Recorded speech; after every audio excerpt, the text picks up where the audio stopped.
अब आज के सेशन को आराम से समझिए।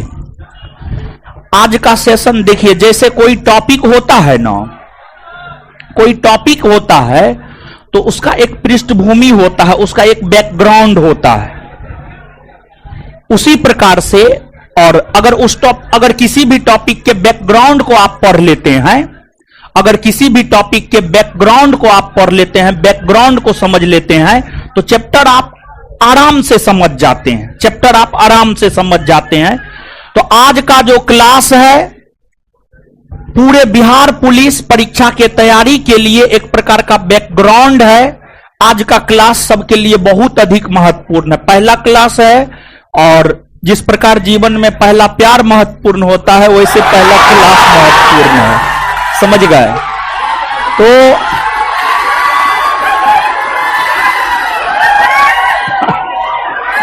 आ जाइए, अब शांत हो जाइए।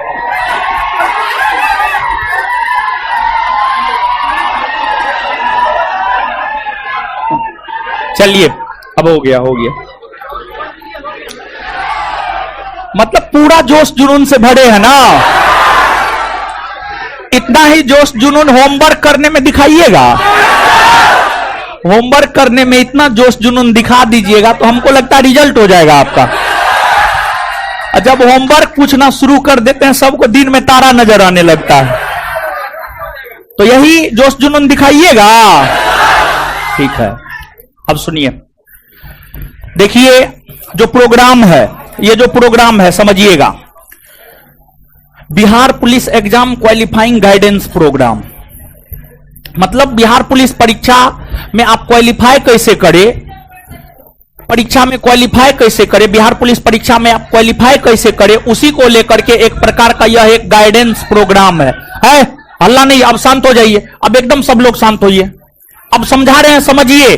देखिए, आज का क्लास अगर आप नहीं समझे तो फिर पूरे क्लास करने का कोई फायदा नहीं है, समझिए। आ जाइए, थोड़ा और आगे आ जाइए, आगे आ जाइए। आप थोड़ा आगे आइए, तो आगे आइए।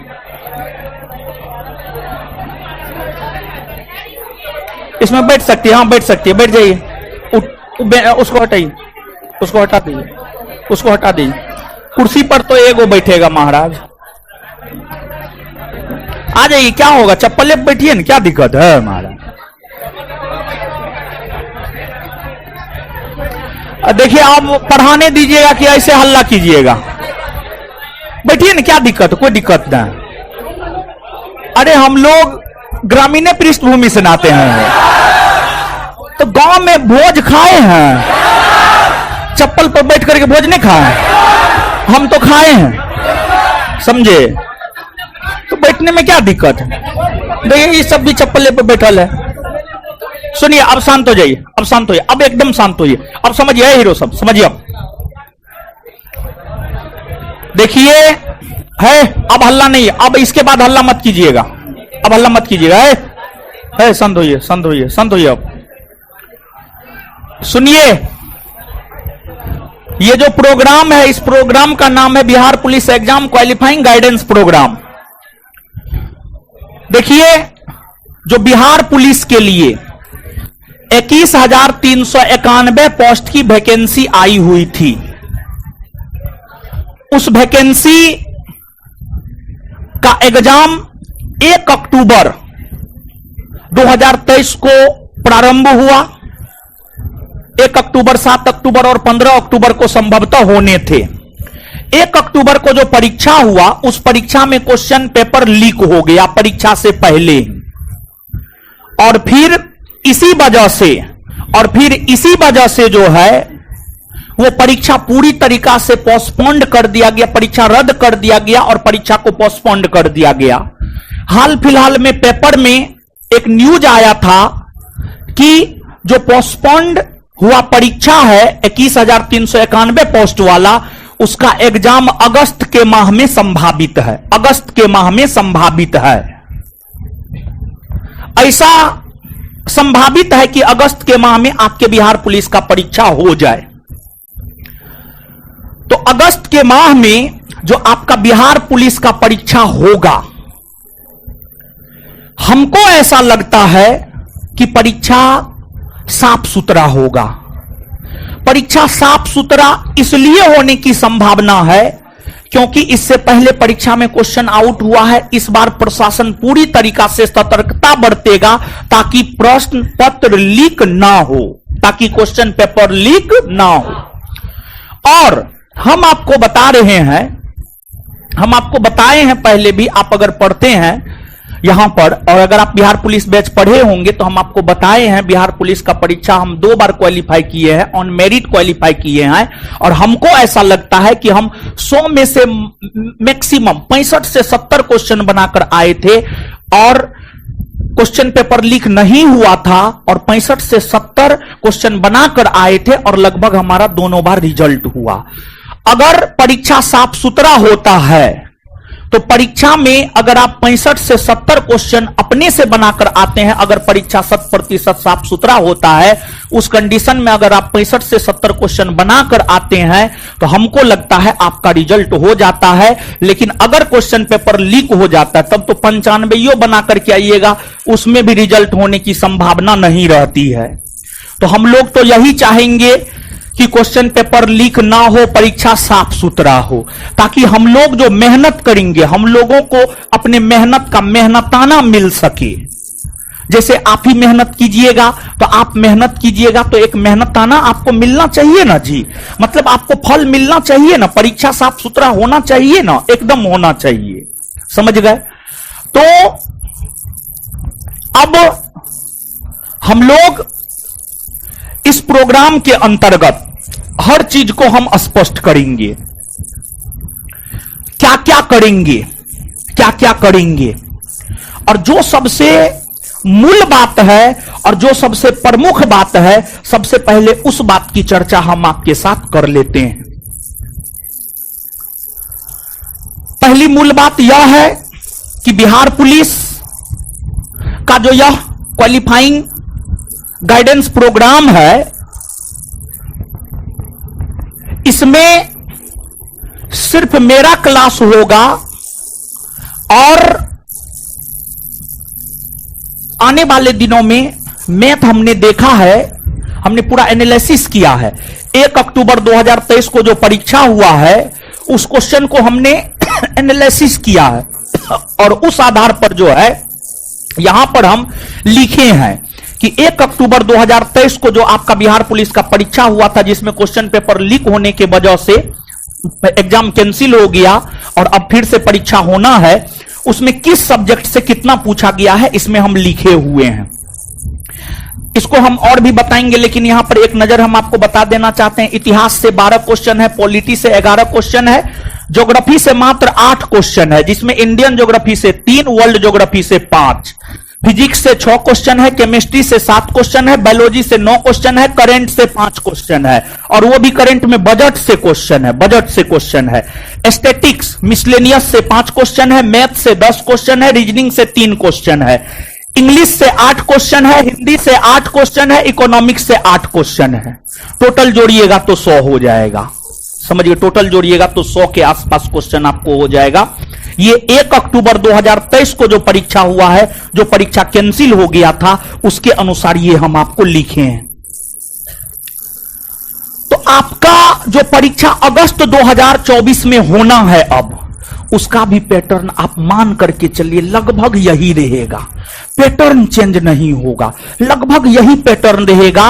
और जो क्वेश्चन का स्टैंडर्ड 1 अक्टूबर 2023 को हुए परीक्षा में रहा है, वही स्टैंडर्ड लगभग आपका आने वाला होने वाला जो एग्जाम है अगस्त 2024 में, वही स्टैंडर्ड रहेगा।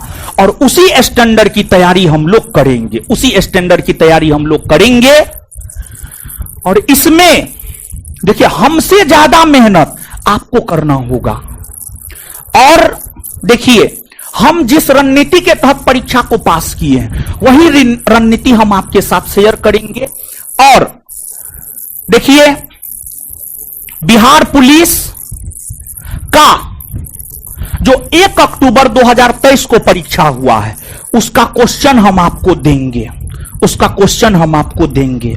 आज के क्लास में हम आपको वो क्वेश्चन बंटवाएंगे और वो क्वेश्चन आपको डेली देखना है, सुबह में उठते और रात में सोते। क्वेश्चन डेली देखना है। हल्ला मत कीजिए, हल्ला मत कीजिए, रुकिए, समझिए ना, अरे समझिए। देखिए ऐसा क्यों बोल रहे हैं, आप समझिएगा, चीजों को समझिए, तर्क के साथ बात को समझिए। देखिए ये जो क्वेश्चन हम आपको देंगे 200 क्वेश्चन है, पहला सिटिंग दूसरा सिटिंग दोनों क्वेश्चन हमारे पास है, 100 का 100 क्वेश्चन है। दोनों क्वेश्चन हम आपको देंगे और उस क्वेश्चन को डेली आपको देखना है। क्यों डेली देखना है? देखिए जब हम 2014-15 में जनरल कंपटीशन में आए और बिहार पुलिस का पहली बार तैयारी किए तो हम अपने तैयारी का आधार प्रीवियस ईयर क्वेश्चन को ही बनाए थे और उसको बार बार देखते थे। और जब उसको देखते थे ना तो हमको एक आइडिया लगता था। क्या आइडिया लगता था?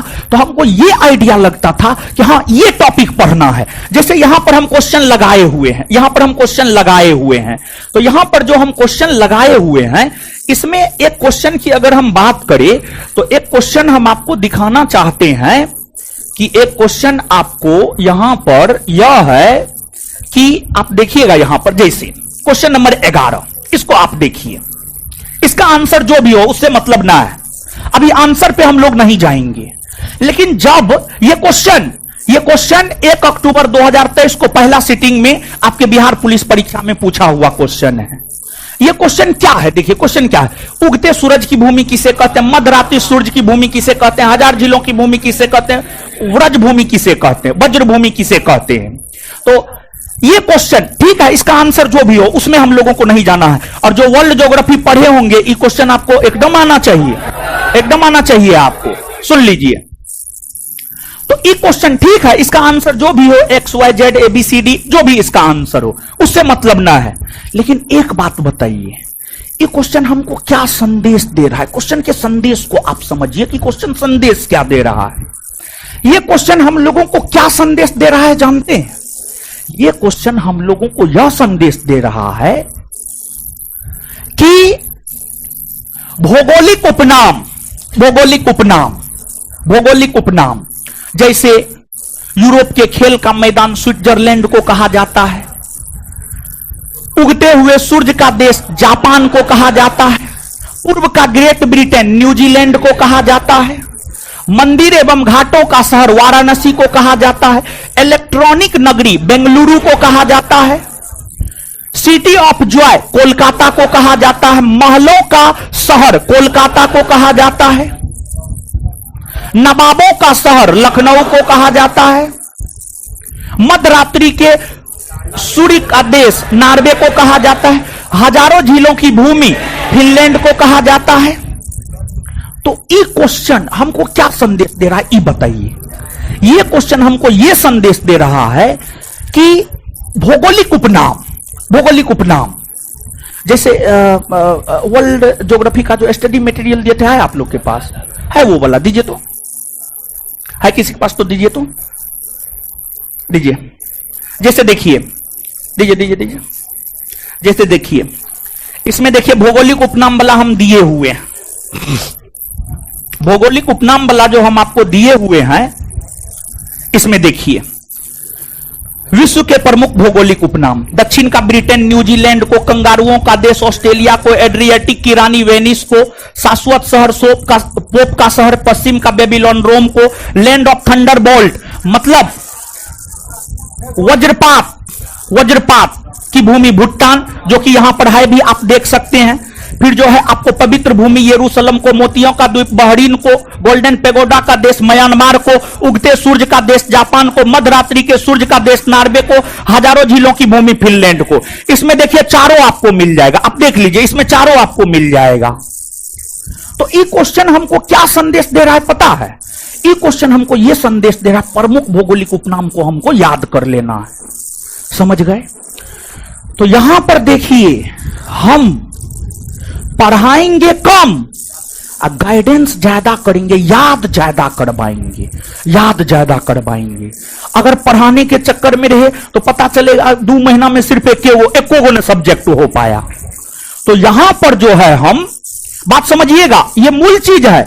हम आपको ये बताने जा रहे हैं कि इसमें हम आपके साथ आपको हम देने क्या जा रहे हैं, इस बैच में हम आपको देने क्या जा रहे हैं, बात समझ रहे हैं? और इस बैच में अब ये नहीं कि हिस्ट्री लेकर के सिर्फ चले, नहीं, पॉलिटी भी लेकर चलना पड़ेगा एक साथ, ज्योग्राफी भी लेकर चलना पड़ेगा एक साथ, साइंस भी लेकर चलना पड़ेगा एक साथ, इकोनॉमिक्स भी लेकर चलना पड़ेगा एक साथ, सब चीज को लेकर चलना पड़ेगा एक साथ, हिंदी इंग्लिश सब चीज को एक साथ लेकर चलना पड़ेगा। और सब चीज एक दिन में पढ़ा पाना पॉसिबल है? वो नहीं है, नहीं है, जो सही बात है। तो यहां पर जीएस में हम गाइड करेंगे, मैथ और रीजनिंग के लिए हम गाइड कर देंगे, हिंदी इंग्लिश के लिए भी हम गाइड कर देंगे। यहां पर हमको कम काम करना है, आपको ज्यादा काम करना है। जैसे ये वाला है तो इसका हम एगो पूरा पीडीएफ बना करके दे देंगे और उसको जो है हम पूरा आपको क्लास में याद करवा देंगे। घर पे जाकर के आप उसका रिवीजन कर लीजिएगा, घर पे जाकर के आप उसका रिवीजन कर लीजिएगा। बात समझ रहे हैं? इसको हम देखिए गाइडेंस प्रोग्राम नाम दिए हैं। देखिए foundation batch, target batch, crash course batch, tonic batch, फलना बैच, चिलना बैच, ढकना बैच, कुछ नाम दिए हैं इसको। तो नाम पे जाइए, गाइडेंस प्रोग्राम, मतलब इसके तहत जो है हम गाइड करेंगे कि आखिरकार एग्जाम में क्वालिफाई कैसे हो। और ऐसा नहीं कि सब रोज जाकर के हम गाइडे करेंगे, आज गाइड कर देते हैं, अगले दिन से पढ़ाएंगे और याद करवाएंगे। समझे बात को? और history, polity, geography, physics, chemistry, biology, Hindi, English, हर चीज को लेकर चलेंगे, हर चीज को लेकर चलेंगे। समझे बात को हीरो साहब? समझ में आ रहा है ना? हां, तो इसमें जो है ज्यादा मेहनत आपको करना है। आपको हर चीज का एक पीडीएफ मिलेगा, एक दिन में जितना पढ़ाएंगे उसका हम आपको एक पीडीएफ देंगे और उसको आपको करना है। उसमें हिस्ट्री का भी कुछ रहेगा, पॉलिटी का भी कुछ रहेगा, ज्योग्राफी का भी कुछ रहेगा। उसको जो है हम समझा बुझा करके आपको याद करवा करके घर पे भेज देंगे और साथ ही साथ कुछ होमवर्क भी देंगे जो आपको करके आना है। समझे? चलिए, तो ये बात हुई। अब देखिए, और देखिए समय हम लोगों के पास 2 माह है। स्मार्ट स्ट्रेटजी को अपनाना है हमें।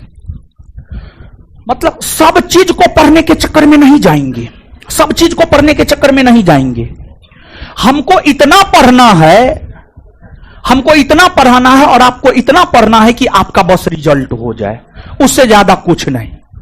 और रविवार को एक्स्ट्रा क्लास हम रखेंगे, रविवार को एक्स्ट्रा क्लास रखेंगे, समझ गए? सामान्य तौर पर आपका क्लास जो होगा आप सुन लीजिए, सामान्य तौर पर आपका क्लास जो होगा आप सुन लीजिए और रविवार को आप मान करके चलिए पूरा दिन हम आपको रखेंगे। आप मान करके चलिए, रविवार को लगभग हम पूरा दिन आपको रखेंगे, तभी कुछ हो पाएगा। जैसे 2 घंटा का एक सेशन लगेंगे, आधा घंटा गैप दे देंगे, मूड फ्रेश करके फिर से आप आ जाइए, फिर 2 घंटा का एक सेशन लगा देंगे, फिर आधा घंटा गैप दे देंगे, फिर मूड फ्रेश करके आप आ जाइए। और हां, इसमें देखिए परीक्षा का क्वेश्चन, परीक्षा का क्वेश्चन देखिए किस प्रकार से है। क्या परीक्षा का क्वेश्चन जो है कंसेप्चुअल है या फैक्चुअल है, इस बात को भी हमें समझना है। परीक्षा का क्वेश्चन जो है कंसेप्चुअल है या फैक्चुअल है।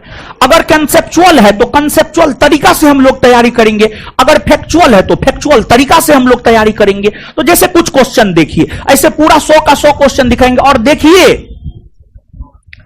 1 अक्टूबर 2023 को जो बिहार पुलिस का परीक्षा हुआ है, जो कैंसिल हुआ है, उसके दोनों सिटिंग के क्वेश्चन को डील करेंगे, उसके दोनों सिटिंग के क्वेश्चन को डील करेंगे और उसके आसपास की चीजों को भी समझाएंगे। और आपको जो है कोई भी एक बुक को आधार बना करके, कोई भी एक बुक को आधार बना करके जो है आपको चलना है। अब कोई भी एक बुक को आप आधार बना सकते हैं या स्टडी मटेरियल को भी आधार बना सकते हैं, जिस अनुसार जो होगा वो हम आपको करवाएंगे, आपको टेंशन लेने की जरूरत ना है। जैसे देखिए एक क्वेश्चन देखिए यहां पर है, जैसे इससे पहला ही क्वेश्चन, इससे पहले वाला क्वेश्चन, उसमें कंसेप्ट क्या था बताइए, वो भी तो फैक्चुअल था। फिर ये भी क्वेश्चन, भारत का संविधान भारत को कैसे वर्णित करता है, भारत का संविधान भारत को राज्यों के संघ के तौर पर वर्णित करता है, यह भी फैक्चुअल है। सूचना का अधिकार अधिनियम किस वर्ष लागू हुआ, फैक्चुअल है, फैक्चुअल है। आम चुनाव के बाद प्रोटेम स्पीकर, यह थोड़ा कंसेप्चुअल है। पॉलिटी तो थोड़ा सा कंसेप्ट रहबे करता है, तो कंसेप्चुअल है ही थोड़ा सा। इसके बाद भारत के संविधान का विचार किसने दिया? यह भी फैक्चुअल है, फैक्चुअल है। भारत के संविधान के किस भाग में मूल कर्तव्य है? भाग 4 के क में है, फैक्चुअल है। संविधान के किस अनुच्छेद के तहत उच्च न्यायालय को सभी अधीनस्थ न्यायालयों पर अधीक्षण की शक्तियां दी गई है? अनुच्छेद 227, यह भी फैक्चुअल है। अब अनुच्छेद 227 में क्या है? तो देखिए, ध्यान दीजिएगा, यहां पर ये क्वेश्चन देखिए हम लोगों को क्या संदेश दे रहा है। यह क्वेश्चन हम लोगों को यह संदेश दे रहा है कि देखिए, भारतीय संविधान में तो अनुच्छेद है 395 को, भारतीय संविधान में अनुच्छेद तो 395 गो है, लेकिन 395 के 395 अनुच्छेद हमें थोड़े पढ़ना है, नहीं पढ़ने हैं। हमें 395 के 395 अनुच्छेद नहीं पढ़ने हैं, बल्कि हमें मुश्किल से 100 अनुच्छेद पढ़ने हैं। और अगर आप 100 अनुच्छेद पढ़ लीजिएगा ना, तो उसमें से अनुच्छेद से 1 से 2 क्वेश्चन आएगा, आप आराम से 1 से 2 क्वेश्चन बना करके आ सकते हैं, एकदम आराम से आप 1 से 2 क्वेश्चन बना करके आ सकते हैं। बात समझ गए? तो एग्जाम देखिए, फिर आगे आगे क्वेश्चन देखिए, राज्यसभा के सदस्यों का चुनाव किसके द्वारा होता है? ये थोड़ा कंसेप्चुअल है, ठीक है। इसके बाद जो भारत में किसी भी मामले को कहीं भी स्थानांतरित करने का अधिकार किसे है? ये भी थोड़ा सा कंसेप्ट है। तो कुल मिलाकर के अगर हम लोग देख पा रहे हैं तो कुछ कंसेप्चुअल क्वेश्चन है और कुछ फैक्चुअल है, जबकि अधिकतर क्वेश्चन की अगर आप बात करेंगे ना, तो 60 से 70% क्वेश्चन आपको फैक्चुअल है, 60 से 70% क्वेश्चन फैक्चुअल है, 30 से 40% कंसेप्चुअल है। तो ज्यादा फैक्ट है, कंसेप्ट कम है। तो ज्यादा फैक्ट है तो फैक्ट को हम लोग याद करेंगे। अब फैक्ट में तो हम घुस करके आपको नहीं, आपके दिमाग में चल जाएंगे। फैक्ट को तो आपको याद ही करना पड़ेगा। हम आपको बता रहे हैं, हम हमेशा बोलते हैं बिहार पुलिस का तैयारी हम मात्र 3 माह किए थे, लेकिन तैयारी में पूरी तरीका से डूब गए थे। जिसको पढ़ाई में डूबना कहते हैं, उसमें डूब गए थे। 3 महीना में रिजल्ट हो गया था। इस बात का जिक्र हम बार बार करते हैं, और आप लोग पहले से कुछ ना कुछ निश्चित तौर पर तो पढ़े हुए हैं। तो 2 माह आपके लिए सफिशियंट है, लेकिन यही है कि इस 2 माह में मौसी के ब्याह में घर नहीं जाना है, समझ गए? और इस 2 माह में कुछ भी हो, घर नहीं जाना है, मतलब नहीं जाना है, तभी रिजल्ट हो पाएगा, नहीं तो रिजल्ट होने का कोई चांस नहीं है, समझ गए? तो चलिए, तो ये सब जानकारी हुई। अब जो है, अब कुछ बात को और समझिए। इस बैच का जहां तक सवाल है, मैथ और रीजनिंग 13 को पूछा है, हो सकता है 1-2 और बढ़ा दे 15। तो 15 मैथ रीजनिंग का बड़ी महत्व है, और मैथ रीजनिंग वाले सर को हम बोल देंगे कि सिर्फ उतना पढ़ाइए, पढ़ाने के लिए तो बहुत कुछ है। जीएस हो, मैथ हो, रीजनिंग हो, हिंदी हो, इंग्लिश हो, कोई भी सब्जेक्ट हो, पढ़ाने के लिए तो बहुत कुछ है। लेकिन हम लोगों को उतना, पुलिस न बनने जा रहे हैं जी, तो पुलिस बनने के लिए उतना काहे पढ़ेंगे? स्मार्ट स्ट्रेटजी अपनाते हुए वही चीज पढ़ेंगे जो कि परीक्षा में काम आ जाए, और प्रीवियस ईयर क्वेश्चन को आधार बनाते हुए, प्रीवियस ईयर क्वेश्चन को आधार बनाते हुए हम लोग अपनी तैयारी करेंगे। बात समझे? चलिए, तो कुछ स्टडी मटेरियल हम अपने तरफ से देंगे, और कुछ स्टडी मटेरियल के लिए आपको जो बुक बोलेंगे, उस बुक को जो है आपको फॉलो करना है, उस बुक को आपको फॉलो करना। कुछ स्टडी मटेरियल हम अपने तरफ से भी देंगे, समझ गए? तो अब आइए गुरुजी लोग, जहां तक क्लास का सवाल है, क्लास की अगर हम बात करें, तो जहां तक क्लास का सवाल है, क्लास की अगर हम लोग बात करें, तो जो आपका क्लास होगा, इस बात को आप समझ लीजिए, ताकि बाद में जो है किसी भी प्रकार का कोई कंफ्यूजन ना हो। और क्या क्या होगा वो भी बात बता दे रहे हैं, और कब होगा सब चीज बता रहे हैं। तो आराम से सुनिए, ध्यान से समझिए। देखिए, आपको जो है सबसे पहली बात यह है कि क्लास आपको मंगलवार, बृहस्पतिवार,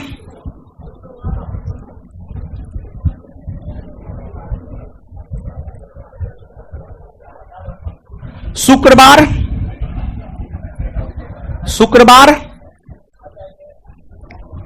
और रविवार, शुक्रवार और रविवार, ठीक है? ये 4 दिन क्लास होगा। बाद बाकी बच रहा है कितना दिन? 3 दिन। 3 दिन बच रहा है। 3 दिन आपका होगा टेस्ट। 3 दिन आपका क्या होगा? टेस्ट। 4 दिन क्लास होगा और टेस्ट की अगर हम लोग बात करें तो टेस्ट होगा आपको 3 दिन। टेस्ट जो 3 दिन होगा, सोमवार, बुधवार और शनिवार। और टोटल 25 टेस्ट होगा। टोटल कितना टेस्ट होगा? 25 और टेस्ट में सुनिए हीरो सब, टेस्ट में क्या रहेगा? क्लास का टाइमिंग अलग रहेगा और टेस्ट का टाइमिंग अलग रहेगा। अभी ही बता दे रहे हैं, क्लास का टाइमिंग अलग रहेगा और टेस्ट का टाइमिंग अलग रहेगा। क्लास का टाइमिंग अलग रहेगा और टेस्ट का टाइमिंग अलग रहेगा। क्लास की अगर हम बात करें तो क्लास होगा शाम में या रात में 7:30 से 9:30। और टेस्ट की अगर हम बात करें तो टेस्ट हम तो सोचे हैं दोपहर में रखिए, दोपहर में रखिए 12:30 से 2:30, 12:30 से 2:30।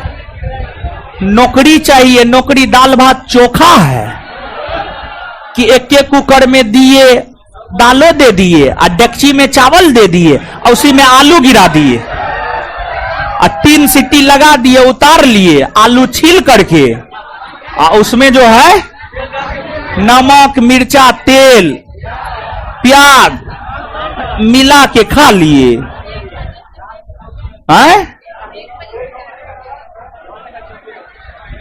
चलिए, क्या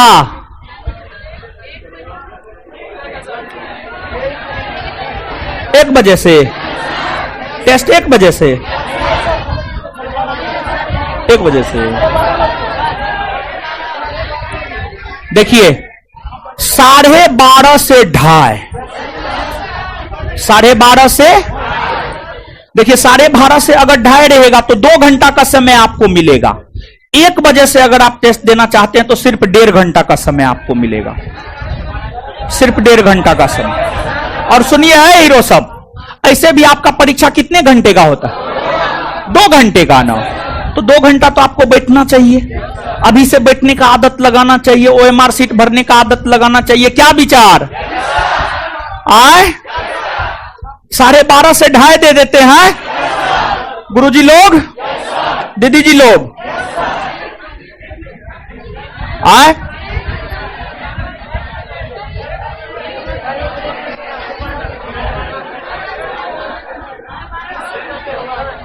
आए 12:30 बजे से है? गर्मी है।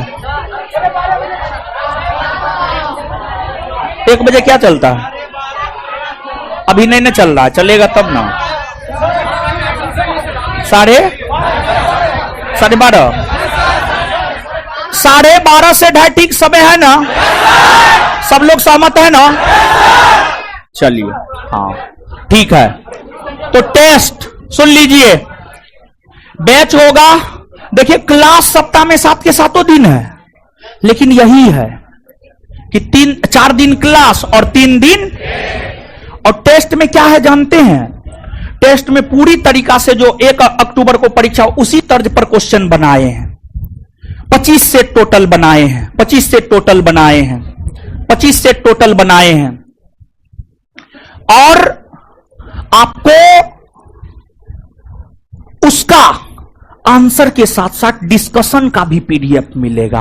क्वेश्चन आंसर के साथ साथ डिस्कशन का भी पीडीएफ आपको मिलेगा। डिस्कशन करवाया नहीं जाएगा, डिस्कशन का आपको क्या मिलेगा? पीडीएफ। और डिस्कशन आपको याद करना है। और एक दिन में जो 100 क्वेश्चन होगा, 2500 टोटल क्वेश्चन होगा। और हम आपको बता रहे हैं वो टेस्ट 2500 क्वेश्चन में से मिनिमम क्वेश्चन की हम बात कर रहे हैं, मिनिमम। और परीक्षा के बाद हम दिखला देंगे। हम बिहार दरोगा बैच में ऐसे ही अगर 35 को टेस्ट लेते हैं, हम कह देते हैं 35 को क्वेश्चन आएगा। एक टेस्ट से एक क्वेश्चन ऑन एवरेज 1 से 2 क्वेश्चन आता ही आता है, लेकिन कम से कम 1, मतलब 2500 क्वेश्चन हम करवाएंगे ना टेस्ट के माध्यम से। टेस्ट के माध्यम से 2500 क्वेश्चन करवाएंगे। और हम आपको बता रहे हैं कितनों हमारा भाग जड़ जाए, कितनों मतलब एकदम लोएस्ट पोजीशन पर हम आ जाए, हमारा लक जो है एकदम लोएस्ट पोजीशन पर आ जाए, तब पर भी 25 गो क्वेश्चन, 2500 क्वेश्चन में से 25 क्वेश्चन आपके बिहार पुलिस परीक्षा में आएगा। समझ गए? तो कहने का मतलब यह है कि वो टेस्ट बहुत जरूरी है। वहां से आपका कम से कम 25 से 30 क्वेश्चन का तैयारी होगा। बाद बाकी 50 क्वेश्चन की तैयारी, 50 से 60 क्वेश्चन की तैयारी, 50 से 60 क्वेश्चन की तैयारी हम अपने गाइडेंस प्रोग्राम में आपको करवा देंगे। 50 से 60 क्वेश्चन की तैयारी हम अपने गाइडेंस प्रोग्राम में करवा देंगे और 25 से 30 क्वेश्चन आपको टेस्ट के जरिए करना होगा। तो 50 से 60 इधर और 25 से 30 उधर, मतलब 80 के आसपास आ जाएगा। समझ गए? 80 के आसपास आ जाएगा और 80 क्वेश्चन अगर आप परीक्षा साफ सुथरा होता है, 75-80 क्वेश्चन बनाकर अगर आप आइएगा, दुनिया का कोई ताकत आपके रिजल्ट को नहीं रोकेगा। तो वो टेस्ट आपके लिए जरूरी है और उस टेस्ट में टेस्ट देना है। टेस्ट के बाद आंसर मिलवा दिया जाएगा। ओएमआर आप अपना चेक कर लीजिएगा कितना आपको आ रहा है, कितना नहीं आ रहा है। फिर डिस्कशन का जो है पीडीएफ आपको दिया जाएगा, उस टेस्ट के क्वेश्चन और उसके डिस्कशन के पीडीएफ को, और डिस्कशन को थोड़ा प्रिसाइज किए हैं। सामान्य तौर पर डिस्कशन को काफी व्यापक रूप दे देते हैं, लेकिन विद्यार्थी पढ़ता नहीं है। आप लोग बिहार पुलिस वाले ना है, हमको पता है ना आपका क्या कैपेसिटी है। तो डिस्कशन को थोड़ा प्रिसाइज किए हैं, छोटा किए हैं, ताकि आप पढ़े। तो आप क्या कीजिएगा जानते हैं? जिस रोज टेस्ट होगा, सुनिए गुरुजी लोग, जिस रोज टेस्ट होगा, वो जो 100 क्वेश्चन का टेस्ट होगा, 100 क्वेश्चन को याद कर लेना है, पहला काम। और उसके बाद 100 क्वेश्चन में जो डिस्कशन में 100 से 200 फैक्ट होगा, उस 100 से 200 फैक्ट को भी याद कर लेना है। कीजिएगा ना? कीजिएगा ना? और एक बात जान लीजिए, अगर नहीं कीजिएगा तो हम भगाइयो देंगे, ये बात है। क्योंकि आप देख ही रहे हैं बैच में कितना भीड़ है, जितना लोग बैठे हुए हैं, अनेकों लोगों को बैठने के लिए जगह नहीं मिला है। समझ गए? तो अगर जो खड़ा है लोग, जिसको बैठने के लिए जगह नहीं मिला, वो अगर पढ़ने वाला है तो हम उसको रखेंगे, हम आपको थोड़े रखेंगे, हम आपको नहीं रखेंगे, हम उसको रखेंगे। तो इसी वजह से पढ़िए अच्छा से। और देखिए एक बात जान लीजिए कि अगर मान लिया जाए आप परीक्षा देते हैं, परीक्षा पास कर जाते हैं, इस बार आपका साथ दिया, आपका फाइनल जॉब लग जाता है, तो इससे आप हमको बताइए फाइनेंशियली स्वतंत्र कौन होगा? आप होंगे स्वतंत्र। पैसा किसके खाता में जाएगा? आपके खाता में जाएगा। और फाइनेंशियली स्वतंत्रता बहुत ज्यादा आवश्यक होता है। जैसे अभी हम पैसा कमा रहे तो हम कुछ भी कर सकते हैं, जैसे आप पैसा कमा नहीं रहे हैं, तो आपका अगर मटन खाने का मन होगा ना, आप नहीं खा पाइएगा। मटन 800 कितना रुपए, 700-800 रुपए किलो देता है, महीना में 5000 एबे करेगा। एक दिन मटन खाए 700-800 गायब, अब बाद बाकी दिन हवा पी करके रहिएगा। बात समझ रहे हैं? तो कहने का मतलब यह हुआ कि अगर आप ये चाहते हैं, गौर से सुनिए, अगर आप ये चाहते हैं कि फाइनेंशियली आप स्वतंत्र हो और जो मन हो वो करे, तो सरकारी जॉब लेना जरूरी है। बात समझे? चाहे लड़का हो या लड़की। क्लियर है? तो ये रहेगा, ऐसे आपका चलेगा प्रोग्राम। ये आपका पूरा का पूरा क्राइटेरिया है। लड़का है, तुम भी नोट करो, ऑफिस में सबको बता देना, ऐसे है प्रोग्राम। समझा? हाँ। और बार बार हम बोलना चाह रहे हैं, इस बात को हम 10 बार, 20 बार, 50 बार बोलेंगे। यहां पर हमको कम मेहनत करना है, आपको ज्यादा मेहनत करना है। और 2 माह में पूरा अपना जी जान लगा दीजिए और रिजल्ट हो जाएगा। हम आपको बता रहे हैं, आपका रिजल्ट हो जाएगा। समझे बात को? तो अब पढ़ना हम लोग शुरू कर देते हैं, पढ़ना शुरू कर देते हैं। अरे इंतजार करने से क्या होगा? इंतजार करने से कुछ नहीं मिलने वाला है। समझे? तो सबसे पहले जो है आप लोगों को क्वेश्चन दिलवा देते हैं, ठीक है? और ऑनलाइन वाले लोग इस वीडियो में ही पीडीएफ लगा हुआ है। और ये जो क्वेश्चन है ना, 1 अक्टूबर 2023 को जो परीक्षा हुआ है, जो परीक्षा कैंसिल हुआ है, उसी का ये क्वेश्चन है, उसी का ये क्वेश्चन है। ऑनलाइन वालों के लिए इसी वीडियो में पीडीएफ लगा दिए हैं, आप अपना ले लीजिएगा। अब ऑफलाइन वालों के लिए जो है पीडीएफ हम मंगाए हुए हैं, तो जो बोल दीजिए है, फोन करके बोल दीजिए पीडीएफ लेकर के आएगा, सब क्लासरूम में पीडीएफ बांटेगा। देखिए पीडीएफ आ रहा है पीछे से, और कोई भी हो हल्ला नहीं करेंगे। और देखिए ये पीडीएफ हम एक शर्त पर देंगे, जब आप इसको हमेशा देखिएगा, सुबह शाम देखिएगा ना, और इसको तब तक सुबह शाम डेली देखना है जब तक कि 200 क्वेश्चन आपके दिमाग में बैठ ना जाए। बात समझे? देखिए होगा क्या, आप इस बात को समझिए। अगर मान लिया जाए कि 200 क्वेश्चन, छोड़िए ना, वो आएगा, वो मिलेगा आपको, काहे उधर देख रहे हैं। देखिए अगर मान लिया जाए, सुनिए समझिए, अगर मान लिया जाए ये 200 क्वेश्चन आपके दिलो दिमाग में एक सप्ताह में बैठ जाता है, तो क्या होगा जानते? इससे फायदा क्या होगा? देखिए जब हम तैयारी कर रहे थे ना बिहार पुलिस का, तो हम हमेशा जब भी मान लिया जाए कि हमको रात में 12 बजे पढ़ना है, तो सबसे पहले क्वेश्चन बैंक देखते थे। क्वेश्चन बैंक देखते थे, उसमें क्वेश्चन में टिक लगा देते थे, हाँ ये टॉपिक है, ये टॉपिक तो हम कर लिए, ये टॉपिक हमारा क्लियर है। उसके आगे के क्वेश्चन को देखते थे, ये टॉपिक हमारा नहीं क्लियर है, तुरंत जाकर के कोई किताब लेकर के उस टॉपिक को हम क्लियर करते थे, तुरंत जाकर के उस टॉपिक को क्लियर करते थे। इससे होता था क्या, सब चीज को हम क्लियर कर लिए, समझ गए? तो इसी वजह से जो है आपको रिजल्ट हो गया। तो क्वेश्चन बैंक को आधार बनाकर 1 अक्टूबर 2023 के क्वेश्चन को आधार बनाकर हम लोग तैयारी करेंगे। 1 अक्टूबर 2023 के क्वेश्चन को आधार बनाकर हम लोग तैयारी करेंगे कि कितना हिस्ट्री का क्वेश्चन है, कितना पॉलिटी का क्वेश्चन है, कितना ज्योग्राफी का क्वेश्चन है, हिस्ट्री का किस प्रकार का क्वेश्चन है, पॉलिटी का किस प्रकार का क्वेश्चन है, ज्योग्राफी का किस प्रकार का क्वेश्चन है, उसको आधार बना करके जो हम लोग तैयारी करेंगे। तो इस क्वेश्चन को तब तक 1 सप्ताह में ही 200 क्वेश्चन याद हो जाए, 2 सप्ताह में याद हो जाए, 3 सप्ताह में याद हो जाए, इसको तब तक देखते रहना है जब तक कि इसका 200 का 200 क्वेश्चन हमको याद ना हो। समझे बात को? कीजिएगा ना इतना, तभी देंगे, नहीं तो नहीं देंगे। कीजिएगा, बताइए। केंद्रीय चयन पार्षद बोर्ड का कसम कीजिएगा ना? हाँ दीजिए, आप बांटिए। एक्स्ट्रा नहीं लीजिएगा, दीदी जी लोग या लड़का लोग, कोई भी एक्स्ट्रा मत लीजिएगा, क्योंकि फिर नीचे में भी दे दीजिएगा, फिर जो और लड़का है उसको नहीं मिल पाएगा। ठीक है नीचे भी दे दीजिए। हाँ रुकिए, छोड़ दीजिए। हे हीरो, खुद लेके पीछे बढ़ा दीजिए, खुद लेके पीछे बढ़ा दीजिए, बैठे रहिए, खुद लेके पीछे बढ़ा दीजिए। ऐसे ऐसे मत कीजिए, रहने दीजिए, ऐसे मत कीजिए, खुद लेकर के पीछे बढ़ाइए क्वेश्चन।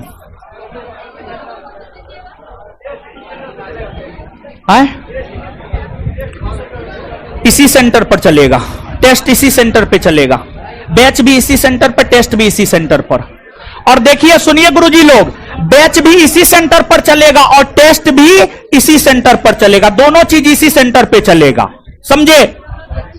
बैच और टेस्ट दोनों इसी सेंटर पे चलेगा।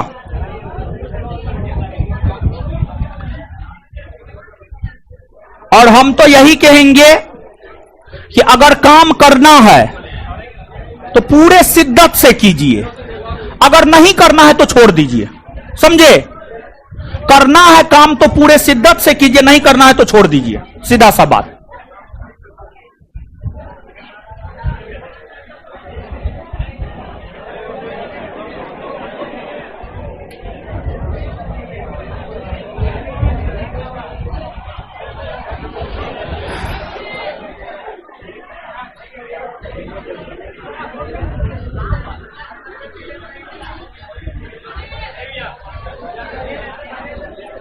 आराम से आराम से आराम से, सबको मिलेगा, घबराइए नहीं, सबको मिलेगा। लड़की लोग सबको मिल गया है? नहीं मिला? मिल गया, ठीक।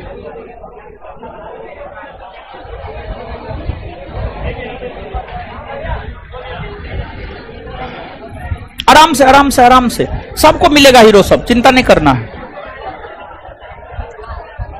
आराम से, छिनछोड़ मत कीजिए, सबको मिलेगा।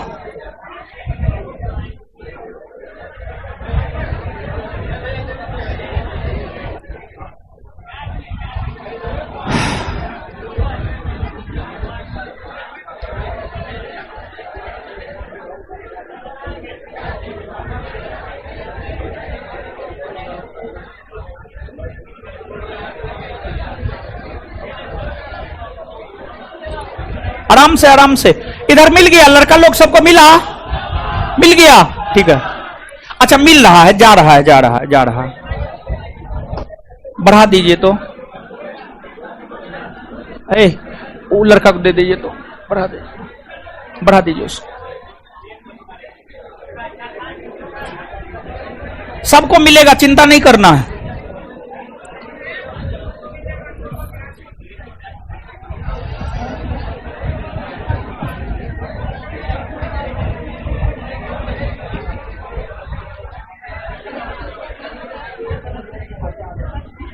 और देखिए एक बात और कह देते हैं, ठीक है, ताकि बाद में आप लोग इधर उधर ना करें। देखिए जो भी संस्थान में पहले से पढ़ रहे हैं, इस बैच में हम बोले हुए हैं, और जो भी बिहार पुलिस बैच में जिसका भी एडमिशन था उसको दोबारा एडमिशन करवाने की कोई जरूरत नहीं है। लेकिन हां, हम क्लास में भी ये बात बोले थे, पीडीएफ का जो कॉस्ट आएगा वो आपको पे करना होगा। ये बात हम क्लास में भी बोले हैं ना हो। और पीडीएफ का जो कॉस्ट आएगा वो आपको सिर्फ पे करना है, यानी बैच का कोई फी और नहीं है। जो पहले संस्थान में पढ़ रहे हैं, जो बिहार पुलिस बैच में एडमिशन लिए हुए हैं, और ऑनलाइन वाले लोगों को तो कुछ करना नहीं है, उसको तो हम हार्ड कॉपी देते हैं नहीं, वो तो अपना हार्ड कॉपी आराम से निकाल लेंगे। ऑनलाइन वालों को तो कोई फी एक भी रुपया नहीं देना है, आप जो फी पहले दिए हैं उसी में हम आपको पढ़ाएंगे, और ऑफलाइन वालों को भी कोई फी नहीं देना है। लेकिन हां, जो पीडीएफ का कॉस्ट आएगा वो तो आपको देना ही पड़ेगा, समझिए, वो तो देना लाजमी भी बनता है कि ना है, समझ गए। जो पीडीएफ का कॉस्ट आएगा वो आपको देना पड़ेगा।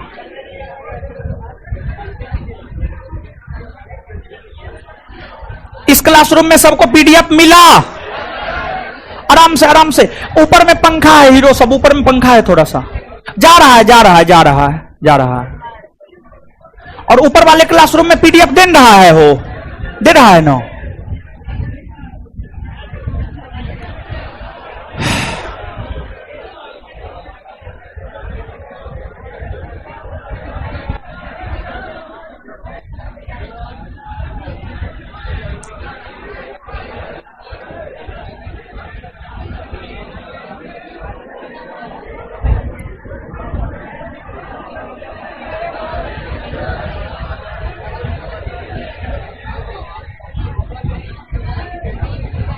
ऐसे नहीं, हाथ देखिए, ऐसे छिनछोड़ मत कीजिए, ऊपर में पंखा है हीरो सब, ये वो पीडीएफ के कारण हाथ कट जाएगा आपका। आराम से हीरो सब।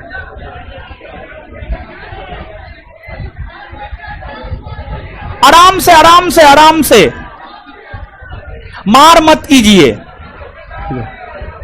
खून गर्म है, किताब पे उतारना है, किताब पे। ज्यादा खून गर्म है, 12 घंटा 14 घंटा पढ़िए ना, अपने खून ठंडा हो जाएगा महाराज।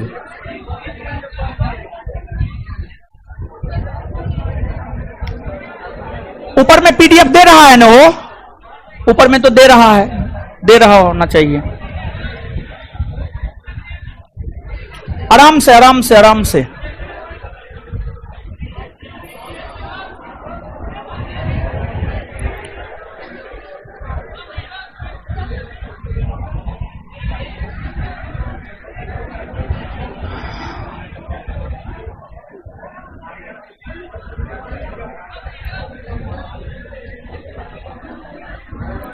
हीरो सब आराम से हड़बड़ाइए नहीं।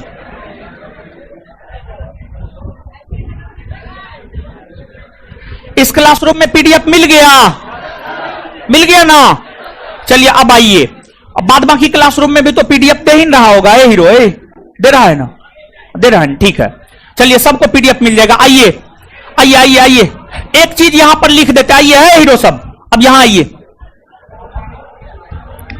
तो यहां पर एक बात हम आपको स्पष्ट कर दिए, क्लास मंगलवार, बृहस्पतिवार, शुक्रवार, रविवार को शाम में 7:30 से 9:30, और टेस्ट 3 दिन होगा, सोमवार, बुधवार, शनिवार, और दोपहर में 12:30 बजे से 2:30 बजे तक। और ये टेस्ट होगा इसी सेंटर पे, क्लास और टेस्ट दोनों इसी सेंटर पे होगा। बिहार पुलिस का क्लास और टेस्ट दोनों इसी सेंटर पे होगा, 12:30 से 2:30। क्लियर है? अब आइए, अब एक चीज देखिए, ये चीज इसलिए लिख दे रहे हैं, ऐसे हम बोल ही दिए थे, लेकिन फिर भी इसको जो है हम लिख देते हैं, और लिख इसलिए देते हैं ताकि जो है आपके दिमाग में बात रहना चाहिए कि किस सब्जेक्ट पर ज्यादा फोकस करना है, किस सब्जेक्ट पे ज्यादा फोकस करना है, यह सब चीज आपके दिमाग में रहना चाहिए। देखिए गुरुजी लोग, आइए, हिस्ट्री में एंशिएंट, मेडिएवल, मॉडर्न तीनों मिला करके है। हिस्ट्री से 12 क्वेश्चन, हिस्ट्री से 12 क्वेश्चन। पॉलिटी से 11 क्वेश्चन। ज्योग्राफी से 8 क्वेश्चन, जिसमें 3 गो इंडियन ज्योग्राफी से और 5 गो वर्ल्ड ज्योग्राफी से, 5 गो वर्ल्ड ज्योग्राफी से। फिर आपको फिजिक्स में 6 क्वेश्चन, केमिस्ट्री में 7 क्वेश्चन, बायोलॉजी में 9 क्वेश्चन, करंट में 5 question. Geography GEOGRAPHY PHYSICS CHEBIO current CURRENT current. ठीक है। इसके बाद अब देखिएगा, करंट के बाद स्टैटिक्स की अगर हम लोग बात करें तो स्टैटिक्स से जो है आपको 5 क्वेश्चन है, 5 क्वेश्चन है। मैथ की अगर हम बात करें तो मैथ से 10 क्वेश्चन है। रीजनिंग की अगर हम बात करें तो 3 क्वेश्चन है। इकोनॉमिक्स की अगर हम बात करें 8 क्वेश्चन है, इकोनॉमिक्स 8 क्वेश्चन है। और इंग्लिश की अगर हम बात करें तो इंग्लिश भी कितना क्वेश्चन है, 8। और हिंदी की अगर हम लोग बात करें तो हिंदी भी 8 क्वेश्चन है, हिंदी भी 8 क्वेश्चन है। टोटल जोड़िएगा 100 आ जाएगा आपको, टोटल जोड़िएगा तो आपको 100 आ जाएगा, समझे।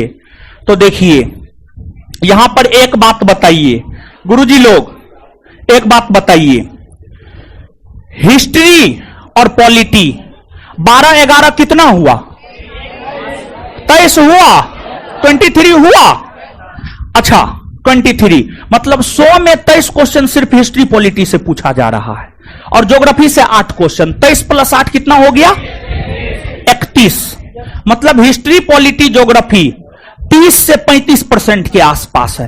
हो सकता है इस बार एकाध गो क्वेश्चन बढ़ा दे, एकाध गो क्वेश्चन कम कर दे, वो तो बोर्ड के दायरा में वो कुछ भी कर सकता है। लेकिन एक ऑन अप्रोक्सीमेट हम लोग यह मान करके चल सकते हैं हिस्ट्री पॉलिटी ज्योग्राफी से जो है 30 से 35 क्वेश्चन पूछे जाते हैं। 30 से 35% हिस्ट्री पॉलिटी ज्योग्राफी कवर करता है, समझे। तो फोकस यहीं से करना शुरू करेंगे, स्टार्ट यहीं से करना शुरू करेंगे। हिस्ट्री और पॉलिटी और ज्योग्राफी, हिस्ट्री पॉलिटी ज्योग्राफी से चीजों को शुरू करेंगे। और हम आपको एकदम क्लियर कट वे में बताना चाहते हैं कि आप कहिएगा पूरा हिस्ट्री हमको पढ़ा दे, तो पूरा हिस्ट्री पढ़ाना पॉसिबल नहीं है। आप कहिएगा पूरा ज्योग्राफी पढ़ा दे तो पढ़ाना पॉसिबल नहीं है, पूरा पॉलिटी पढ़ा दे तो पढ़ाना पॉसिबल नहीं है। मेन चीज टू द फैक्ट, एग्जाम के पॉइंट ऑफ व्यू से टू दी फैक्ट जाएंगे हम लोग, एग्जाम के पॉइंट ऑफ व्यू से टू दी फैक्ट हम लोग जाएंगे। क्लियर है गुरुजी लोग, कोई दिक्कत नहीं ना। और आधार बनाएंगे कौन चीज को, क्वेश्चन बैंक को। आधार कौन चीज को बनाएंगे, क्वेश्चन बैंक। आधार कौन चीज को बनाएंगे, क्लियर है ना बात। चलिए अब आइए, अब पढ़ना शुरू करते हैं। ये तो सिर्फ समझाए हैं, क्या करेंगे कैसे करवाएंगे, बात क्लियर। अब आइए शुरुआत करते हैं हिस्ट्री और पॉलिटी के क्वेश्चन से। शुरुआत करते हैं हिस्ट्री और पॉलिटी के क्वेश्चन से, ठीक है।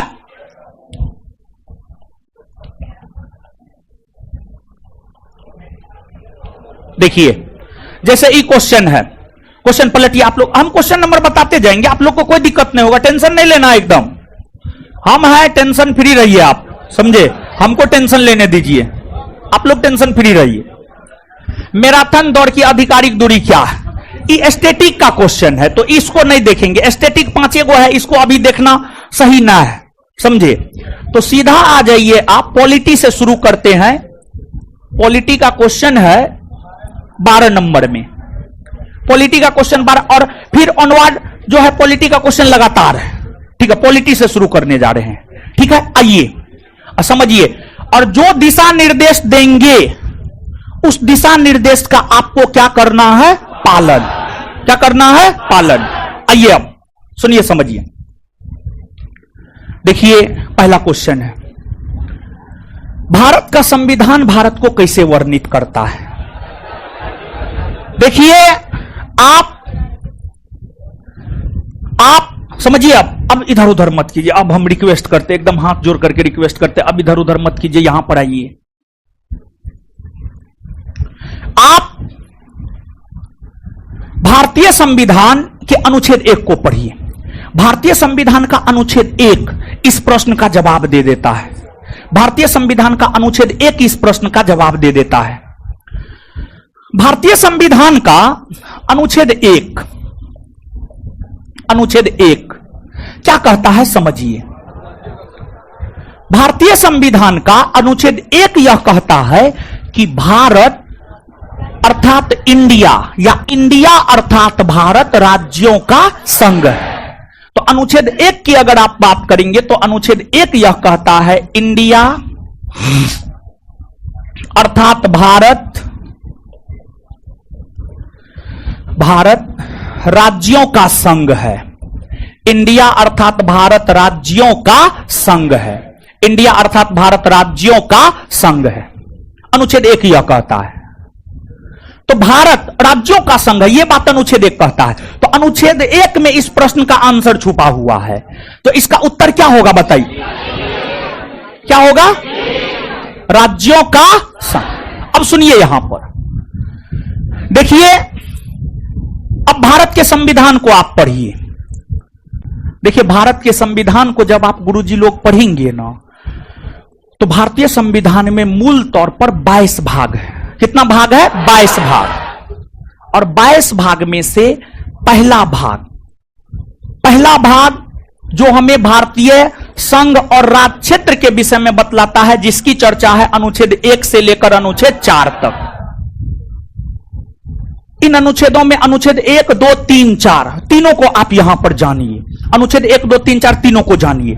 और यहां पर हम आपको बता देंगे कि परीक्षा के लिहाज से यहां पर क्या प्रश्न और पूछा जा सकता है। अगर यह प्रश्न पूछा है तो परीक्षा आगे यहां से कौन प्रश्न पूछ सकता है, उस पर गौर करना है आपको। देखिए भारतीय संविधान का भाग 1, भारतीय संविधान के भाग 1 की हम बात करें तो भाग 1 हमें भारतीय संघ और राज्य क्षेत्र, भारतीय संघ और राज्य क्षेत्र के विषय में बतलाता है। इसकी चर्चा अनुच्छेद 1 से अनुच्छेद 4 तक है। अनुच्छेद 1 यह कहता है इंडिया अर्थात भारत राज्यों का संघ है। अर्थात यह अनुच्छेद दो बात की जानकारी हमें देता है। एक तो यह देता है इंडिया का संवैधानिक नाम क्या है, यानी संविधान में इंडिया का नाम क्या है। तो संविधान में इंडिया का 2 नाम है। पूरे संविधान को पढ़ेंगे तो संविधान में या तो इंडिया के लिए इंडिया आया है या भारत आया है। संविधान में हिंदुस्तान नहीं आया है, संविधान में आर्यावर्त नहीं आया है, संविधान में जम्बू द्वीप नहीं आया है।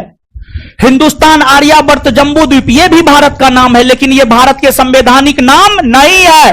भारत के सिर्फ संवैधानिक नाम है इंडिया और भारत। और दूसरी बात, अनुच्छेद 1 यह जानकारी देता है कि भारत राज्यों का संघ है, मतलब कई राज्यों को मिलाकर भारतीय संघ का निर्माण हुआ है। कई राज्यों को मिलाकर भारतीय संघ का निर्माण हुआ, कई राज्यों को मिलाकर भारतीय संघ का निर्माण हुआ है। मतलब बिहार, उत्तर प्रदेश, झारखंड, पश्चिम बंगाल, तमाम राज्यों को मिलाकर भारतीय संघ के निर्माण हुए। इसका यह कदापि मतलब नहीं है कि भारत के जो राज्य हैं वो भारत से अलग हो जाएंगे, नहीं। कोई भी भारतीय राज्य, चाहे झारखंड हो, पश्चिम बंगाल हो, उत्तर प्रदेश हो, बिहार हो, गुजरात हो, अरुणाचल प्रदेश हो, असम हो, एनीबॉडी, कोई भी राज्य हो, कोई भी राज्य भारतीय संघ से अलग नहीं हो सकता है। कोई भी राज्य भारतीय संघ से अलग नहीं हो सकता। कोई भी राज्य भारतीय संघ से अलग नहीं हो सकता है। दूसरी बात, भारत राज्यों का संघ है। अब आपसे पूछा जाता है कि देखिए, वैश्विक स्तर पर शासन प्रणाली की अगर आप बात करेंगे तो एक होता है संघात्मक शासन प्रणाली, एक होता है एकात्मक शासन प्रणाली, और एक होता है परिसंघात्मक शासन प्रणाली। गौर फरमाइएगा यहां पर, एक होता है संघात्मक शासन प्रणाली, एक होता है एकात्मक शासन प्रणाली, एक होता है परिसंघात्मक शासन प्रणाली। खैर इतना में परिसंघात्मक में हम लोग नहीं जाएंगे, एकात्मक समझते समझते ही हम लोगों का चीज क्लियर हो जाएगा। और जो लाइन हम बोलेंगे परीक्षा के लिहाज से वो बड़ी महत्वपूर्ण होगा, ठीक है। संघात्मक शासन प्रणाली में क्या होता है, देखिए सामान्य तौर पर कोई भी देश हो, अमेरिका हो, ब्रिटेन हो, फ्रांस हो, कोई भी देश हो, जैसे भारत एक देश है, भारत में 28 राज्य है। भारत एक देश है, भारत में 28 राज्य है। भारत 28 राज्यों से मिलकर बना है। अमेरिका 50 राज्यों से मिलकर बना, अमेरिका एक देश है, वहां पर 50 राज्य है। ब्रिटेन कई राज्यों से मिलकर बना है।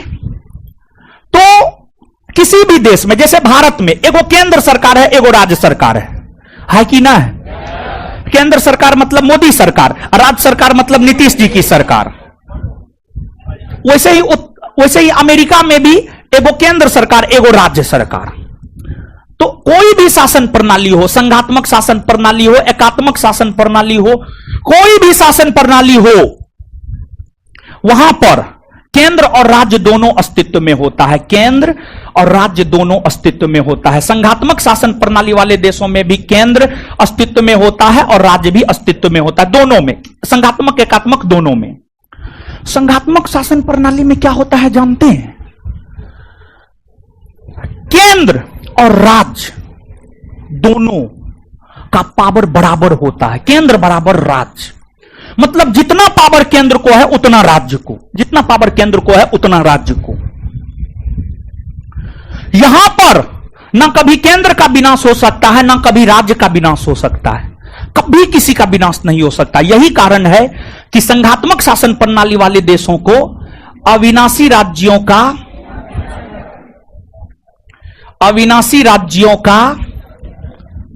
अविनाशी संगठन कहते हैं। अविनाशी राज्यों का अविनाशी संगठन कहते हैं। अविनाशी राज्यों का अविनाशी संगठन कहते हैं।